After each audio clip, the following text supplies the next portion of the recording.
আফসারা ফারজানা স্যারের আদালতে কোরআন অবমাননার মামলায় অপূর্ব ফাল নামক যে আসামি উপস্থাপন করা হয়েছে, তিনি media and journalism department north south ইউনিভার্সিটির একজন ছাত্র।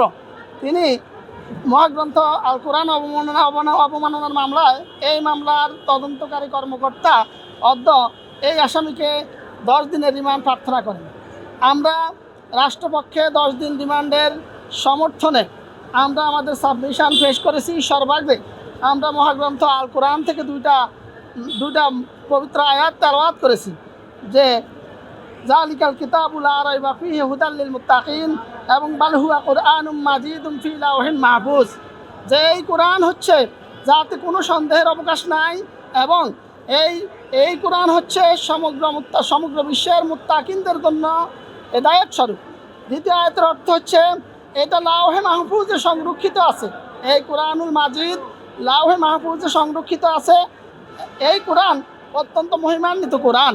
আমরা এই বক্তব্য দিয়ে বলেছি, মাননীয় আদালত, আমাদের দেশ যখন দীর্ঘদিন ফ্যাসিজমের কবলে ছিল, ভোটবিহীন নির্বাচনবিহীন একটা ফ্যাসিস্ট সরকার জগদ্দল পাথরের মতো এই বাংলাদেশের এই মানুষদের উপর চাপিয়ে বসেছিল, ঠিক তখনই 5 আগস্টে এই স্বৈরাচার ফ্যাসিস্ট হাসিনা পালিয়ে যাওয়ার পর Nobel laureate doctor Mohammad Yunus সাহেবের নেতৃত্বাধীন ইন্টারিম গভর্নমেন্ট যখন নির্বাচনের দিকে এগিয়ে যাচ্ছে, ঠিক তখনই দুর্গাপূজাকে সামনে রেখে এই যে কোরআন অবমাননার ঘটনা আজকের এই আসামি ঘটিয়েছে, এটা অত্যন্ত সুপরিকল্পিত এবং এই বাংলাদেশের ধর্ম বিশ্বাসে প্রত্যেক জাতি ধর্ম বর্ণ নির্বিশেষে প্রত্যেকে শান্তিপূর্ণ বসবাস করছে।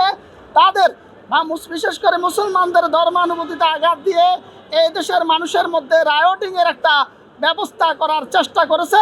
এটার সাথে বহির্বিশ্বের কারা জড়িত, আমাদের পার্শ্ববর্তী দেশ, এবং আমরা বিশ্বাস করি এতে রয়ের ইন্ধন রয়েছে।